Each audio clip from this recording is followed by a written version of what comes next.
ओम नमः शिवाय, हर हर महादेव, जय शिव शंभो। दोस्तों, आप सभी का आपके अपने चैनल में बहुत स्वागत और आपका बहुत आभार है।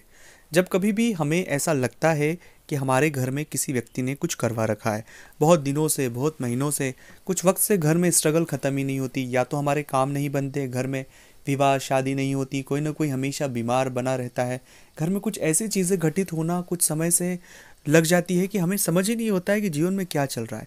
एक परेशानी गई नहीं, दूसरी परेशानी शुरू हो जाती है। ऐसा सामान्य परिस्थितियों में नहीं होता, ये विशेष परिस्थितियों में होता है कि ये परेशानियाँ एक वक्त से हमारा पीछा छोड़ने का नाम ही नहीं ले रही है। हम बहुत परेशान हो जाते, कई बार सोचते भी हैं कि क्या हो चुका है। तब हमारे मन में ये प्रश्न उठता है कि कहीं किसी व्यक्ति ने हमारे घर में कुछ करवा तो नहीं दिया है, अगर करवा दिया है तो किसने करवाया। तो आज इस वीडियो में हम जानेंगे कि ये पूरी जो तरीका है, पूरी जो बातें हैं कि कोई व्यक्ति अगर किसी व्यक्ति के घर में कुछ करवा देता है, ये जो बातें हमारे दिमाग में शुरू हो जाती है वो कहाँ से शुरू होती है, उनका क्या उपाय है, क्या रोल है और उनसे कैसे निपटना है, ये पूरी बात इस वीडियो में समझेंगे। अगर आप वर्तमान किसी भी परेशानी से गुजर रहे हैं तो ये जानना आपके लिए बहुत महत्वपूर्ण है, क्योंकि इन बातों को समझने से आप अपनी खुद की मदद भी कर पाएंगे और चीज़ों को रास्ता भी निकल जाएगा। अगर अभी तक आपने चैनल को सब्सक्राइब नहीं किया है, चैनल से नहीं जुड़े हैं, प्लीज़ आप चैनल को सब्सक्राइब करके जुड़ जाए। कमेंट्स में भोलेनाथ का नाम लिखे।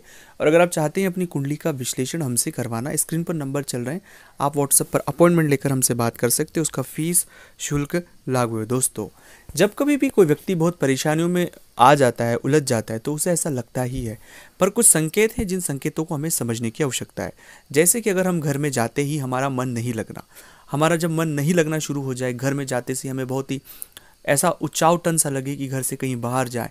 बाहर रहते तो बहुत अच्छा लगता है, लेकिन घर में आने के बाद हमें बहुत नेगेटिव फील होता है। दूसरा ऐसा कि हमें एक बदबू हमारे इर्द गिर्द महसूस होती है, ऐसी बदबू जो हमने कभी महसूस नहीं की हो, उस तरह की बदबू आना।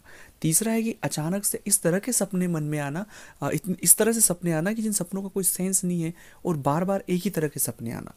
चौथा ये होता है कि हम एक अज्ञात डर से अपने इर्द गिर्द, ऐसा अज्ञात डर कि ऐसा हो जाएगा, ये हो जाएगा, एक इतनी नकारात्मकता हमारे इर्द गिर्द हो जाती है कि जिससे हम चाह कर भी बाहर नहीं निकल पाते। और अगली चीज़ ये भी होती है कि बार बार व्यक्तियों को आर्थिक हानि होती ही रहती है, जो भी पैसे हैं वो नुकसान हो रहे हैं, तमाम प्रकार से वो एक नेगेटिविटी की ओर घिर रहा है।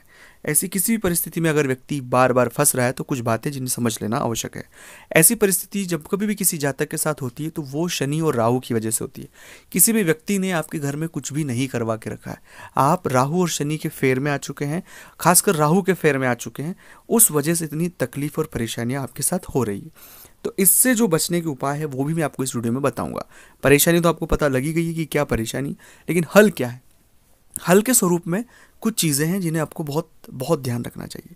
सबसे पहला हल है कि अपने घर में नियमित आप बजरंग बाण का पाठ करें। जब आप बजरंग बाण का पाठ करेंगे तो राहु और शनि से संबंधित जितने सारी नेगेटिविटी आपके जीवन में हो रही है, इस तरह की, उनसे आप धीरे धीरे बहुत कम समय में बाहर आ जाएंगे। तो बजरंग बाण नियमित पाठ आपको करना है। दूसरा है कि सूर्य के सामने खड़े होकर हनुमान चालीसा का पाठ आपको करना है।